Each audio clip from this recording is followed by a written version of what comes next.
లో మేమంతా ఒక సమావేశం ఏర్పాటు చేసుకుంటామని మీ కళలో కూడా ఊహించలేదు. నాకు శంకరయ్య సార్తో పరిచయం ఓన్లీ 5-6 సంవత్సరాల పరిచయమే. కోవిడ్ టైంలోనే పరిచయం, అంతకుముందు నాకు పరిచయం లేదు. దాదాపు 8 సంవత్సరాలుగా నేను ఈ కాలనీలో ఉంటున్నా. కానీ గత 5 సంవత్సరాలుగా ఆయనంత దగ్గరగా, ఆయనంత సన్నిహితంగా నేను ఎవరితో తిరగలేదు. అంతగా ప్రభావితం చేసినటువంటి మనిషి, ప్రత్యేకమైన మనిషి. కోవిడ్ టైంలో మా ఇంటికి వచ్చిండు. కాలనీలో అనేక సమస్యలు ఉన్నాయి సార్.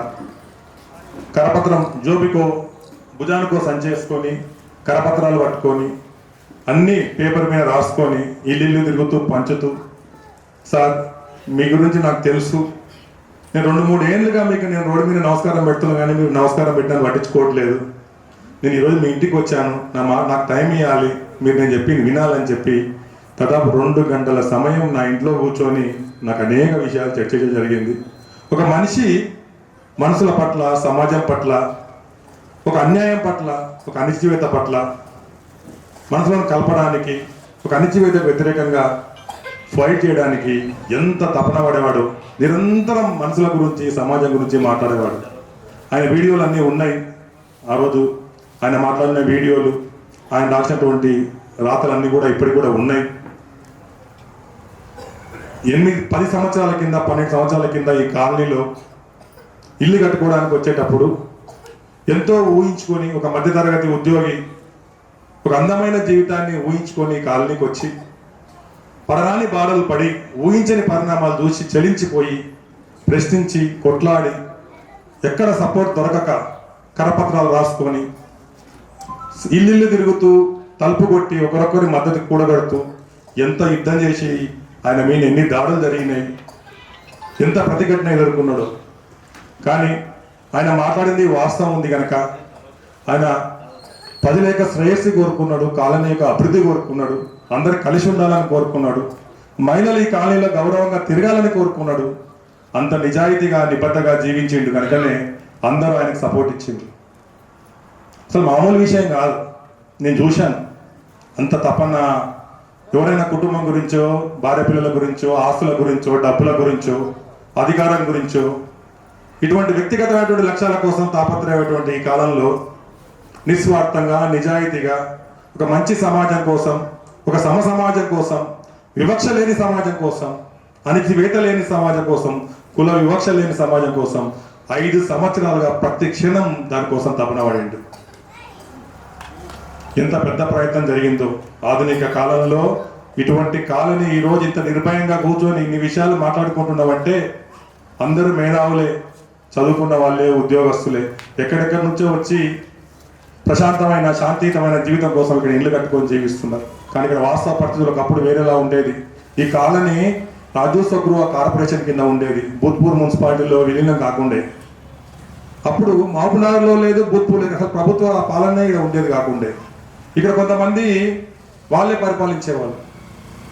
శంకరయ్య సార్ వీరోచితమైన పోరాటం వల్ల ఈరోజు ఈ కాలనీ అధికారికంగా భూత్పూర్లో విలీనమైంది. ఒక ఇంటికి పర్మిషన్ వచ్చేది కాకుండే, ఒక ఇంటికి పర్మిషన్ రాకుండా వచ్చేది.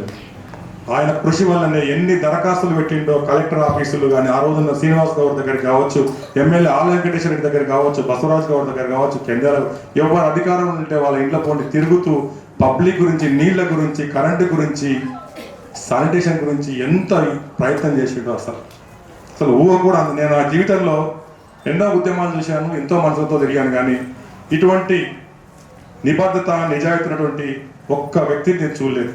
నేను చాలా గర్వపడుతున్నాను అలాంటి మిత్రుని అంటే నేను తిరిగినందుకు. ఎంత బాధపడేవాళ్ళు అసలు మనసుల గురించి. ఎవరికి ఏ సమస్య వచ్చినా, ఈ కాలనీలో ఎవరికి ఏ సమస్య వచ్చినా శంకరయ్య సార్కి మాత్రమే వచ్చేది. ఆయనకి ఎలాంటి ఆకాంక్ష లేదు. అది ఈ కాలనీకి ప్రెసిడెంట్ కావాలనో, లేకపోతే కౌన్సిలర్ కావాలనో, ఎమ్మెల్యే కావాలనో, 4 పైసలు సంపాదించుకోవాలనో, ఒకరి మీద ఆధిపత్యాన్ని చెల్లించాలన్నటువంటి ఆశ ఆయనకు లేదు. ఎంత ప్రేమగా మాట్లాడేవాళ్ళు. నమస్కారం సార్, నమస్తే మేడం, నమస్కారం సార్, నమస్తే మేడం అని ఒక పోస్ట్ మ్యాన్ లాగా ఇల్లు తిరిగేవాడు. ఎవరికి ఏ సమస్య ఫోన్ చేస్తే తన సమస్యగా భావించేవాడు. ఆయన సర్వీస్ పొందని ఇల్లు లేదు, ఆయన సేవ పొందని మనిషి లేడు ఈ కాలనీలో. ఇది మేము కాలనీ విషయాలు మాత్రమే చెప్తున్నాను. ఇక్కడ చాలా మంది ఉపాధ్యాయ మిత్రులు ఉన్నారు. బహుశా పిల్లల పట్ల కూడా, వృత్తి పట్ల కూడా ఆయన అలాంటి నిబద్ధతనే కొనసాగి ఉంటాడు. అటువంటి ప్రత్యేకమైన మనిషి ఆయన. ఈరోజు ఈ కాలనీ ఎంత డెవలప్ అయింది. ఈ కాలనీలో ఒకప్పుడు ఒక లైట్ స్తంభం లేకుండే. ఆయన కృషి వల్లనే 11 kV స్తంభాలు తెచ్చి స్తంభాలు నాటించింది. మేమంతా సహకరించవచ్చు కానీ ఇనిషియేషన్ మాత్రం ఆయనదే. ఆయన పోరే ఎన్నోసార్లు మేము కోప్పడేవాళ్ళం, ఎందుకు నీకు వేరే పని లేదా, మమ్మల్ని ఎందుకు డిస్టర్బ్ చేస్తుంటాం అంటే కూడా ఎంతో బాధపడుతూ కూడా ఏదో విధంగా ఈ కాలనీని వెలుగులోకి తీసుకురావాలి, ఈ కాలనీని డెవలప్ చేయాలి, ఈ కాలనీలో నీటి సమస్య ఉండవద్దు, ఎవరికి ఎలాంటి ఇబ్బంది ఉండవద్దు, నిర్భయంగా స్వేచ్ఛగా అందరూ మంచిగా బతకాలి, ఎలాంటి వివక్ష ఉండవద్దు అని అవినీతికి వ్యతిరేకంగా పోరాటం చేశాం. అటువంటి మనుషులు చాలా అరుదుగా ఉంటారు, చాలా అరుదుగా ఉంటారు. వినాయక చవితి జరిగితే ప్రతి ఒక్కరికి భోజనాలు పెట్టి 12 గంటల వరకు 1 గంట వరకు ఇక్కడ ఉండి తినండి తినండి అని చెప్పి ఒకరొకరిని పిలిచి తినిపించేవాడు. అంటే ఎదుటివానికి హెల్ప్ చేస్తూ, ఎదుటివానికి కడుపు నింపుతూ, ఎదుటివాన్ని సంతోష పెడుతూ, తను బాధపడుతూ ఎప్పుడు నవ్వుతూ తిరిగేవాడు. చాలామంది చనిపోయి బతుకుతారు, తన కోసం తాను బతికేవాడు ఎవరు పట్టించుకుంటారు ఈ కాలంలో. ఇలా శంకరయ్య సార్ చనిపోయిన తర్వాత కూడా మళ్ళీ బతుకుతున్నాడు. ఈ కాలనీ ఉన్నన్నాళ్ళు, ఈ కాలనీలో ఇండ్లు ఉన్నన్నాళ్ళు, మనుషులు ఉన్నన్నాళ్ళు ఈ శంకరయ్య సారు ఈ తూర్పున సూర్యుల్లా ఉదయిస్తూనే ఉంటాడు. ఆయన వెలుగులు అందరి మీద పసరిల్లుతూనే ఉంటాడు. చాలా గొప్ప విషయం మనిషి మనిషిగా బతకడం. తన కోసం బతకలేదు, తన కుటుంబం కోసం ఏనాడు ఆయన కుటుంబం కోసం ఒక్క పని మా దగ్గర చేయించుకోలేదు. ఈరోజు ఈ కాలనీలో కనపడిన ప్రతి అభివృద్ధి ఆయన కృషి, ఆయన పేరు మారుమోగుతుంది ఈ కాలనీలో. ఈ కాలనీ ఉన్ననాలు ఆయన ఉంటాడు. ఆయన మిత్రులుగా మేము గర్వపడుతున్నాము. ఆయన యొక్క ఆశయాలను, ఆయన సిద్ధాంతాలను, ఆయన విలువలను మేము ముందుకు తీసుకొని పోతాం. అందుకే ఈరోజు ఈ కార్యక్రమం చేస్తాం. ప్రతి సంవత్సరం ఈ కార్యక్రమం చేస్తాం. ఆయన చేసినవన్నీ కూడా మా దగ్గర రికార్డెడ్ ఎవిడెన్స్గా ఉన్నాయి, వీడియోలు ఉన్నాయి, పేపర్లు ఉన్నాయి, పత్రికలు ఉన్నాయి. తప్పకుండా ఆయన మీద మేము ఒక బుక్కే రాస్తాం. ఆయన చరిత్ర మనసులో ఉన్న నాలు ఈ మామనాడు జిల్లాలో ఉంటుంది. మేము దాన్ని తీసుకొని పోతాం. కొంతమంది మాత్రమే చనిపోయిన తర్వాత సజీవంగా ఉంటారు. చాలామంది బతికినా శవాల్లాగానే తిరుగుతుంటారు. వాళ్ళ స్వార్థం కోసం, వాళ్ళ కుటుంబం కోసం, వాళ్ళ పిల్లల కోసం మాత్రమే బతుకుతారు. ఆ స్వార్థం కోసం ఎంతమందినైనా మోసం చేస్తారు. కానీ శంకరయ్య సార్ మాత్రం తన కుటుంబాన్ని కోల్పోతూ సమాజానికి వెలుగునిచ్చిండు. తను కోల్పోతూ సమాజానికి వెలుగునిచ్చిండు.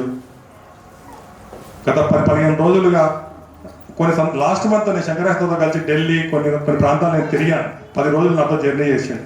ఉత్తరప్రదేశ్ అక్కడక్కడ నాతో తిరగడం, నాతో మాట్లాడడం, నాతో ట్రావెల్ చేయడం చాలా ఇష్టపడతాడు శంకరయ్య సార్. నాకన్నా చాలా పెద్దవాడు. కొన్నిసార్లు అంటుండే, నువ్వు నా స్టూడెంట్ వయసుసారు నువ్వు అంటుండే. కానీ నేనే టీచర్ లాగా మాట్లాడుతుంటే ఆయన ఓపికగా పసిపిల్లగానిలాగా ఇంటుండే, నవ్వుతుండే. ఒక్క మనిషిని కూడా గాయపరిచే మాట మాట్లాడలేడు. చనిపోయేంత వరకు కూడా ఒక వ్యక్తి గురించి నెగిటివ్ మాట్లాడలేదు. ఇష్యూ మీదే మాట్లాడిండు, లెక్కల మీదే మాట్లాడిండు. తప్పన్నాడు. ఒక సమస్య కోసం, ఒక వ్యవస్థ కోసం, ఒక మంచి సమాజం కోసం కొట్లాడిండు తప్ప ఎలాంటి ఒక్క మనిషి మీద నోటితో ఒక బూతు పదం కానీ, ఒక దూషణ కానీ ఎప్పుడు చేయలేదు శంకరయ్య సార్. అందరికీ ఆదర్శపాయింది శంకరయ్య సార్. చనిపోయేంత వరకు కూడా ఈ కాలంలో ఒక్క వ్యక్తి గురించి కూడా నెగిటివ్గా మాట్లాడలేదు శంకరయ్య సార్. మంచిని ఆదర్శంగా తీసుకోవాలి.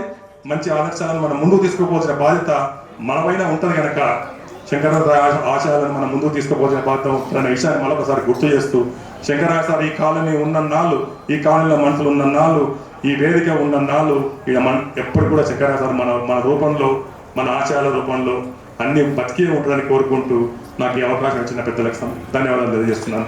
ఈరోజు నా ఆహ్వానాన్ని మంచి అన్న ఆనందన్నకు, మేడం అనిత మేడం గారికి, అందరికీ కూడా గోపాలన్న గారికి, అందరికీ కూడా పేరు పేరున ధన్యవాదాలు చేస్తున్నాను. Thank you.